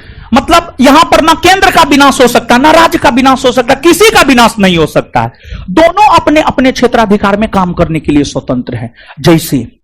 जैसे मम्मी का काम है खाना बनाना, मम्मी खाना बनाने के लिए स्वतंत्र है, उसको जो बनाना है वो बनाएगी। पिताजी का काम है पैसा कमाना, जहां से पैसा कमा करके लाना, उनको पैसा कमा करके लाना है। दोनों अपने अपने काम में स्वतंत्र होते हैं, दोनों अपने अपने काम में स्वतंत्र होते हैं। तो संघात्मक शासन प्रणाली में केंद्र और राज्य दोनों को बराबर शक्ति होता है, दोनों अपने अपने क्षेत्राधिकार में काम करने के लिए स्वतंत्र है। तो यहां पर ना केंद्र का विनाश हो सकता है, ना राज्य का विनाश हो सकता है। जैसे परिवार में मम्मी का होना भी जरूरी है, पापा का होना भी जरूरी है। अगर दोनों में से कोई एक नहीं है, फिर उस परिवार का क्या गत होता है आप जाकर के पूछ लीजिएगा, जाकर के देख लीजिएगा। या आप ही में से अगर किसी के साथ ऐसा होगा तो आपके परिवार का क्या हाल है, और जिसके घर में मां बाप दोनों है उसके परिवार का क्या हाल है, जाकर के आप देख लीजिए। दोनों में अंतर समझ में आ जाएगा। बात समझे? अब देखिए एकात्मक शासन प्रणाली, यहां पर भी केंद्र और राज्य दोनों होता है, लेकिन यहां पर केंद्र को ज्यादा पावर होता है, राज्य को कम पावर होता है। केंद्र को ज्यादा पावर होता है, राज्य को कम पावर होता है। तो यहां पर केंद्र अविनाशी होता है, राज्य विनाशी होता है। तो इसे एकात्मक शासन प्रणाली को विनाशी राज्यों का अविनाशी संगठन, विनाशी राज्यों का अविनाशी संगठन कहते हैं। विनाशी राज्यों का अविनाशी संगठन कहते हैं। और भारत की अगर हम बात करें तो भारत में केंद्र ग्रेटर देन राज्य होता है, और केंद्र ग्रेटर देन राज्य होता है, केंद्र के पास ज्यादा पावर होता है। यही वजह है जब आपात स्थिति आती है सारा पावर केंद्र सरकार अपने हाथ में ले लेता है। जैसे अभी आप लोग देखे होंगे लॉकडाउन हुआ होगा, कोरोना आया तो लॉकडाउन का घोषणा को नीतीश कुमार किए थे कि पूरे देश में लॉकडाउन की घोषणा कौन किए? मोदी जी ना किए। नीतीश कुमार को पावर ही नहीं था। नीतीश कुमार राज्य सरकार है ना जी, राज्य सरकार है ना। तो यहां पर एकात्मक शासन प्रणाली में, एकात्मक शासन, केंद्र ग्रेटर देन राज्य, इसके पास ज्यादा पावर होता है, इसके पास कम पावर होता है। राज्य को पावर होता है लेकिन कम पावर होता है, तो इसे विनाशी राज्यों का अविनाशी संगठन कहते हैं। और भारत की अगर हम बात करें तो भारत को विनाशी राज्यों का अविनाशी संगठन माना जाता है। हमको ऐसा लगता है अगर यहां से प्रश्न पूछेगा तो बिहार पुलिस का जो स्टैंडर्ड होता है उस स्टैंडर्ड के अनुसार यह बात आपसे पूछा जा सकता है। और भारत की अगर हम बात करें तो भारत में राज्यों का पतन हो सकता है, राज्यों की शक्ति को कम किया जा सकता है, लेकिन केंद्र का कभी पतन नहीं, केंद्र की शक्ति कभी कम नहीं हो सकती है। तो भारत विनाशी राज्यों का अविनाशी संगठन है। पहला बात आप ये याद रखिएगा। बात समझे गुरुजी लोग? इसके बाद तो इस चीज को आप लिख ना लीजिए, एक पॉइंट में लिखिएगा तो उसी क्वेश्चन के आसपास में लिखिए, या अपने एगो कॉपी उपी बना लीजिए, जो भी करना है आज कीजिए ना। फिर एगो कॉपी अपने पास में हमेशा रखिए, एगो कॉपी अपने पास में हमेशा रखिए, हम यही बोलेंगे।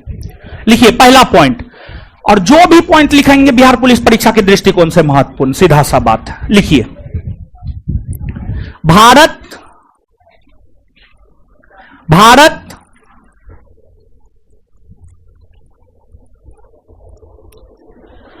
विनाशी राज्यों का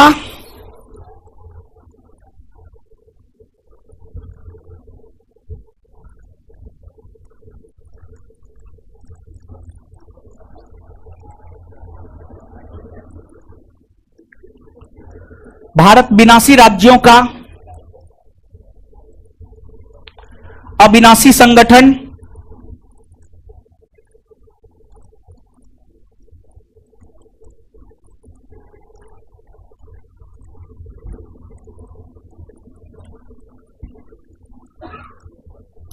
भारत विनाशी राज्यों का अविनाशी संगठन है।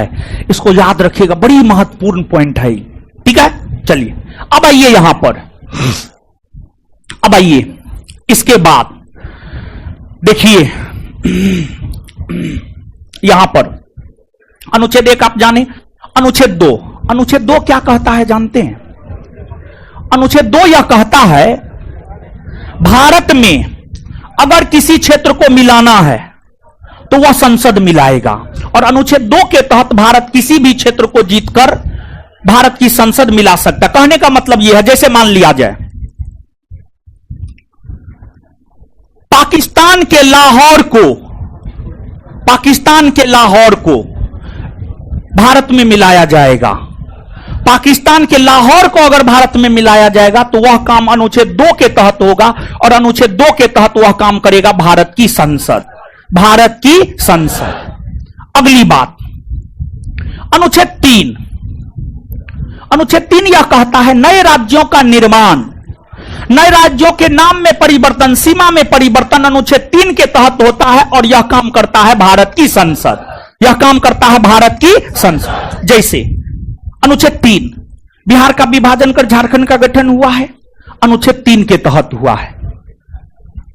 संयुक्त प्रांत का नाम बदलकर उत्तर प्रदेश कर दिया गया है, अनुच्छेद 3 के तहत। उड़ीसा का नाम बदलकर ओडिशा कर दिया गया है, अनुच्छेद 3 के तहत। तो यह काम भी भारत की संसद करता है, और भारत की संसद अनुच्छेद 3 के तहत करता है। इसके बाद अनुच्छेद 2 और 3 के तहत जो परिवर्तन होते हैं वो साधारण बहुमत के आधार पर होते हैं। तो आगे अनुच्छेद 4 यह कहता है कि अनुच्छेद 2 और 3 के तहत जो परिवर्तन हुए हैं वो संविधान संशोधन नहीं माने जाएंगे, यहां पर ना अनुच्छेद 1, ना 2, ना 3, ना 4 कुछ नहीं याद रखना। यहां पर आपको परीक्षा के लिहाज से जो आगे जो बात याद रखना है वह यह है, भारत में किसी भी नए राज्य का गठन कौन करता है, नए राज्य के नाम में परिवर्तन, सीमा में परिवर्तन कौन करता है? यह बात परीक्षा के लिहाज से आपको याद रखना जरूरी। दूसरा पॉइंट ये लिखिए, भारत में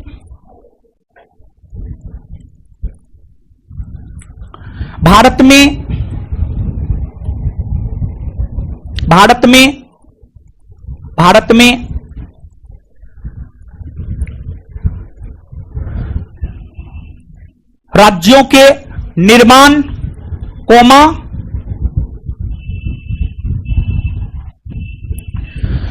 भारत में राज्यों के निर्माण कोमा भारत में राज्यों के निर्माण कोमा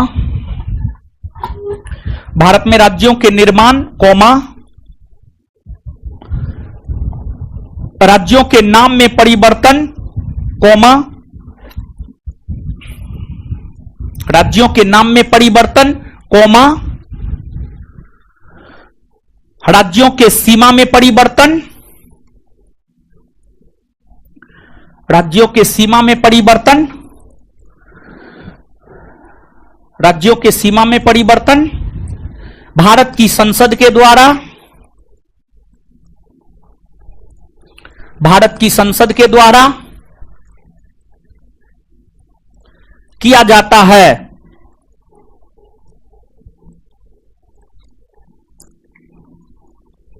चलिए इसको याद रखिएगा। अब गुरुजी लोग सुनिए, अब यहां पर भाग 1 में और कौन सी बात आपसे पूछी जा सकती है और कौन सी बात आपसे पूछी जा सकती है। देखिए इस क्वेश्चन के इर्द गिर्द का जितना क्वेश्चन बनता है ना सब बता दे रहे हैं। अगर इस क्वेश्चन के इर्द गिर्द का कोई भी क्वेश्चन पूछेगा जो हम बता रहे हैं, अगर आएगा तो यहीं से आएगा, नहीं आएगा तो नहीं आएगा। समझे, इतना अनुभव है हमको, समझे। अब सुनिए, अब देखिए जैसे मान लिया जाए बिहार का विभाजन कर झारखंड का गठन करना है, तो इसको लेकर जो विधेयक लाया जाता है वह विधेयक राष्ट्रपति के पूर्व अनुमति से लाया जाता है। या फिर ऐसे समझिए राज्यों के साथ मान लिया जाए राज्य का विभाजन करना है, राज्य के नाम में परिवर्तन करना, सीमा में परिवर्तन करना है, राज्य का पुनर्गठन करना है। राज्यों के साथ कोई भी छेड़छाड़ करेंगे तो उसके लिए राष्ट्रपति का पूर्व अनुमति जरूरी है। जैसे जम्मू कश्मीर राज्य को पुनर्गठित करके उसे 2 केंद्र शासित प्रदेश में बांट दिया गया, तो पहले राष्ट्रपति से अनुमति ली गई। तो राज्य निर्माण संबंधी विधेयक को लाने से पहले राष्ट्रपति से पूर्व अनुमति लिया जाता है और राष्ट्रपति से पूर्व अनुमति लाकर राज्य निर्माण संबंधी विधेयक को संसद के दोनों सदनों में से किसी भी सदन में रखा जा सकता है। बस जरूरत इस चीज का है कि संसद का दोनों सदन इसे साधारण बहुमत से पारित कर दे। मतलब यहां पर याद इस बात को रखना है कि राज्य निर्माण संबंधी विधेयक राष्ट्रपति के पूर्व अनुमति से संसद के किसी भी सदन में आ सकता है। यह जरूरी नहीं है कि वह विधेयक लोकसभा में ही आएगा या राज्यसभा में, बल्कि दोनों में से किसी भी सदन में आ सकता है। ठीक है, अगली बात अब देखिए, एक इस चीज को याद रखिएगा, तो नीचे से इस पॉइंट को भी लिखिए। राज्य निर्माण संबंधी विधेयक, राज्य निर्माण संबंधी विधेयक, राज्य निर्माण संबंधी विधेयक, राज्य निर्माण संबंधी विधेयक राष्ट्रपति के पूर्व अनुमति से लाया जाता है, राष्ट्रपति के पूर्व अनुमति से लाया जाता है। राज्य निर्माण संबंधी विधेयक राष्ट्रपति के पूर्व अनुमति से लाया जाता है, राष्ट्रपति के पूर्व अनुमति से लाया जाता है।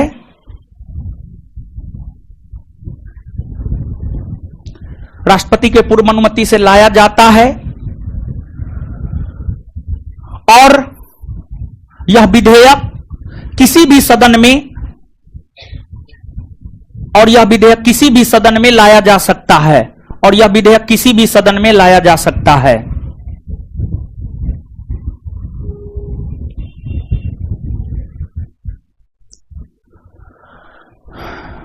अब देखिए, अब आइए गुरुजी लोग, अब गुरुजी लोग आइए, अब देखिए कि देखिए मूल तौर पर जो भाग 1 है ना हो, वह हमें यह जानकारी देता है भारत में कितने राज्य है, कितने केंद्र शासित प्रदेश है। तो आप सब लोग जानते हैं भारत में 28 गो राज्य और 8 गो केंद्र शासित प्रदेश, लेकिन हमेशा से 28 गो राज्य और 8 गो केंद्र शासित प्रदेश नहीं था, बल्कि आजादी के बाद भारत में राज्यों का पुनर्गठन हुआ और भारत में राज्यों के पुनर्गठन की अगर हम बात करें तो भारत में राज्यों का जो पुनर्गठन हुआ है, भारत में राज्यों का जो पुनर्गठन हुआ है वह 7वां संविधान संशोधन 1956 के तहत हुआ है। 7वां संविधान संशोधन 1956 के तहत भारत में राज्यों का पुनर्गठन हुआ है। और भारत का मानचित्र नहीं लगाया है जी, एकदम बकलोले।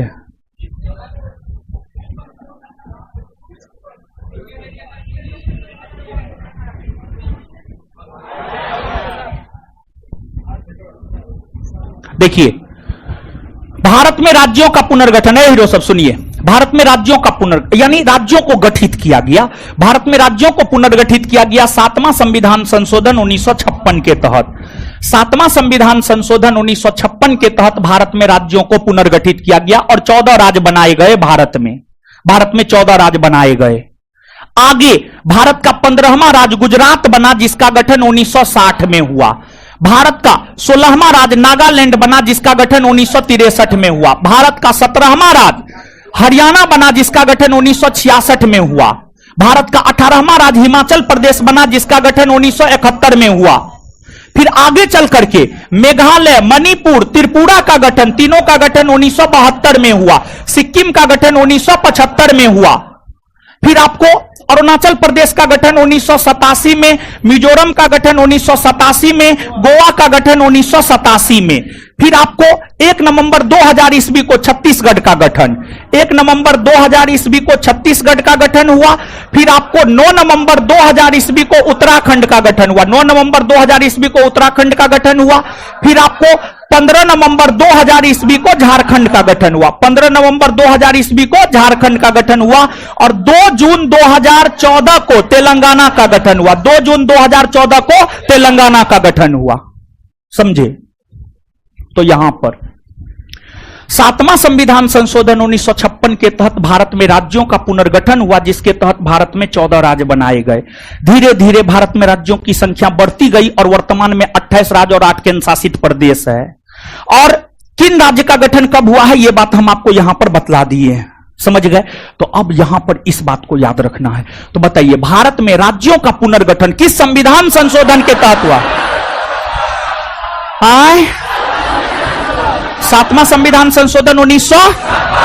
और राज्यों का पुनर्गठन भाषाई आधार पर हुआ। कौन आधार पर? भाषाई। तो 7वां संविधान संशोधन 1956 के तहत भारत में राज्यों का पुनर्गठन हुआ और कौन आधार पर हुआ? कौन आधार पर? 7वां संविधान संशोधन 1956 के तहत भारत में राज्यों का पुनर्गठन हुआ और कौन आधार पर? कौन आधार पर? और कितने राज्य बनाए गए थे? 14। कितने राज्य? ये बात याद हुआ? चलिए लिखिए। 7वां संविधान संशोधन 1956 के तहत, 7वां संविधान संशोधन 1956 के तहत, 7वां संविधान संशोधन 1956 के तहत भारत में राज्यों का पुनर्गठन भाषाई आधार पर हुआ। 7वां संविधान संशोधन 1956 के तहत भारत में राज्यों का पुनर्गठन भाषाई आधार पर हुआ। 7वां संविधान संशोधन 1956 के तहत भारत में राज्यों का पुनर्गठन भाषाई आधार पर हुआ और 14 राज्य बनाए गए। 7वां संविधान संशोधन 1956 के तहत भारत में राज्यों का पुनर्गठन भाषाई आधार पर हुआ और 14 राज्य बनाए गए और 14 राज्य बनाए गए। चलिए अब आइए यहां पर, आइए गुरुजी लोग, यहां पर इस पॉइंट को याद रखिएगा जो लिखाए हैं। फिर से 7वां संविधान संशोधन 1956 के तहत भारत में राज्यों का पुनर्गठन भाषाई आधार पर हुआ और 14 राज्य बनाए गए। भाषाई आधार पर हुआ और 14 राज्य बनाए गए। इसके बाद गुरुजी लोग सुनिए, यहां पर पहले याद कीजिए, उसके बाद फिर आगे बताएंगे। गुजरात का गठन कब हुआ है?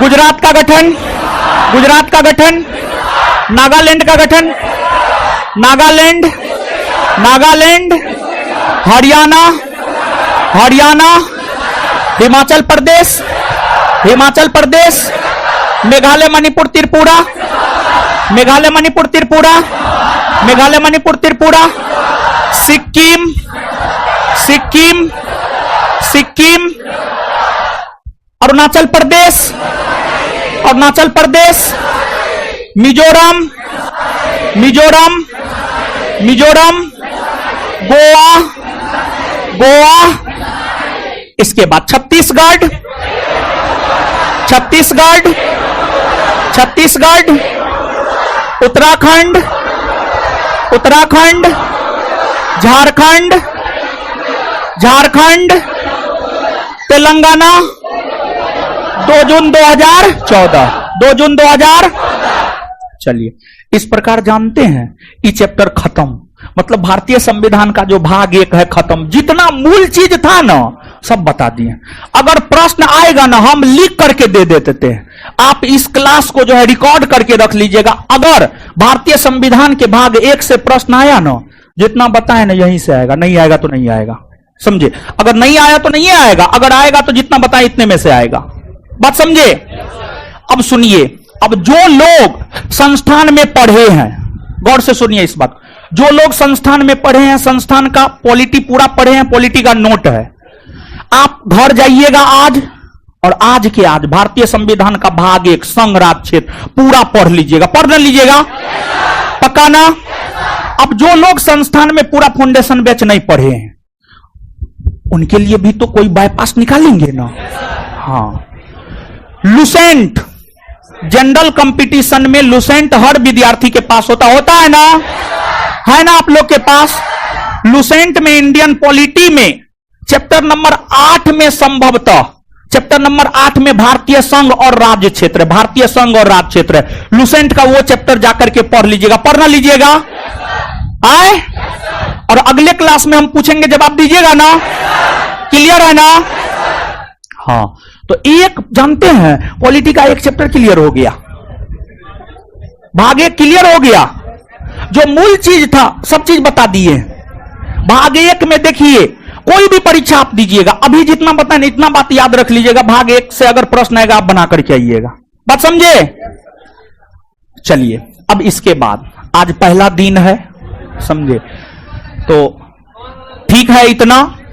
और सुनिए सुनिए सुनिए सुनिए, कल कल कल कल के विषय में बोल रहे हैं। कल देखिए, इस सेंटर पर जो है ढलैया है तो सारा क्लास बंद है, लेकिन ढलैया तो हमको लगता है शाम तक खत्म हो जाना चाहिए, नहीं हो जाना चाहिए, रात हो जाएगा, बहुत है। अच्छा ठीक है, सुनिए सुनिए सुनिए सुनिए, तो कल ऐसे भी क्लास नहीं ना है। टेस्ट सोमवार से शुरू करेंगे क्या? सोमवार से टेस्ट शुरू करेंगे। तो आपका अगला क्लास रविवार को है। कब है? यानी परसों। कल क्लास नहीं है, परसों रविवार को क्लास है ना जी? बोले ना क्लास है। मंगलवार, बृहस्पतिवार, शुक्रवार और रविवार। तो रविवार परसों ना है, परसों क्लास है आपका। परसों क्या है? और बुक सब के विषय में भी परसों हम गाइड कर देंगे। टाइम जो आपका समय है वो समय होगा। हाँ, रविवार को भी वही समय होगा। रविवार को आपका क्लास है, जो आपका समय है उसी समय में 7:30 से 9:30 ना आपका समय है। रविवार को इसी समय में आपका क्लास है, रविवार को भी इसी समय में क्लास है। और देखिए, आज थोड़ा बहुत पढ़ाए, थोड़ा बहुत बताए, अगले क्लास में थोड़ा बहुत गाइडेंस देंगे। और हाँ सुनिए, एक चीज और है हीरो साहब, एक मिनट देखिए, लुसेंट का किताब है ना आप लोग के पास? हाँ, एक तो होमवर्क है पॉलिटी में, भाग 1 पूरा पढ़ लीजिएगा, भाग 1 पूरा पढ़ लीजिएगा, समझे? वो तो पूरा समझा दिए, पढ़िएगा, खटाखट समझ में आएगा, आप देख लीजिएगा। उसके बाद भूगोल में एगो क्वेश्चन समझाए थे, भौगोलिक उपनाम। विश्व के भूगोल में जाइएगा तो विश्व के भूगोल में संभवतः 18 या 19 नंबर चैप्टर है। विश्व के भूगोल में संभवतः 18 या 19 नंबर चैप्टर है, एग्जैक्ट ध्यान में नहीं है। किसी के पास है जी लुसेंट? यहां पर अभी है किसी के पास? है किसी के पास अभी? दीजिए। हाँ देखिए, यहां है। अरे सुनिए हीरो साहब, यहां पर एक और होमवर्क दे रहे हैं।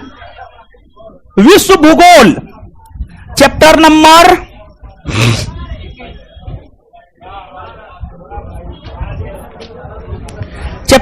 27, विश्व भूगोल चैप्टर नंबर 27। विश्व के प्रमुख भौगोलिक उपनाम: 7 पहाड़ियों का नगर रोम, पोप का शहर रोम, रक्तवर्ण महिला रोम, प्राचीन विश्व की सामग्री रोम, पश्चिम का Babylon Rome, internal city Rome. Antilles की मोती, Cuba, sugar bowl of the world, Cuba, गगनचुंबी इमारतों का नगर, New York, pearl of the Orient, Singapore, Quaker city, Philadelphia, हवा वाला शहर, शिकागो। ये वाला चैप्टर आप लोग याद करके आइएगा। आइएगा ना? पक्का ना? आए? ये होमवर्क है। तो दो चैप्टर, एगो पॉलिटी में भारतीय संविधान का भाग 1, अगर संस्थान में पढ़े हैं, संस्थान का नोट है तो उसको करके आइएगा। अगर आपके पास संस्थान का नोट नहीं है तो लुसेंट का चैप्टर नंबर पॉलिटी का 8 और विश्व के भूगोल में चैप्टर नंबर 27। क्लियर है? तो फिर मिलते हैं हम लोग कब? और शनिवार, रविवार को। किसका है होमवर्क? क्या दिए? समझ में आया? चलिए अब सुनिए हीरो सब, हमको ऐसे भी अभी हम वो याद करवा देते, लेकिन हमको उस सेंटर पे जाना है, टेस्ट डिस्कशन है, शुक्रवार में है आज। तो पहले हमको निकलने दीजिए, तब आप लोग आराम से निकल जाइएगा। हमको जगह दे दीजिए, तो हमको उस सेंटर पे जाना है, टेस्ट डिस्कशन में जाना है। ठीक है? बढ़िया है ना? कोई दिक्कत नहीं ना? रविवार को मिले ना? हाँ, धन्यवाद। रविवार को शाम में 7:30 बजे मिलते हैं यहीं पर। रविवार को पूरा दिन बोले थे, अब तुरंत जो है अचानक कर देंगे, दिक्कत ना है। रुकिए ना, अगले रविवार से, नहीं तो इसी रविवार को आना चाहते हैं, हमको कोई दिक्कत ना है। अगले रविवार से रहने दीजिए। अगले रविवार से क्या? तब तक में बुक सब भी क्लियर हो जाएगा। चलिए हमको निकलने दीजिए, तब आप लोग निकलिएगा। धन्यवाद सभी लोगों का।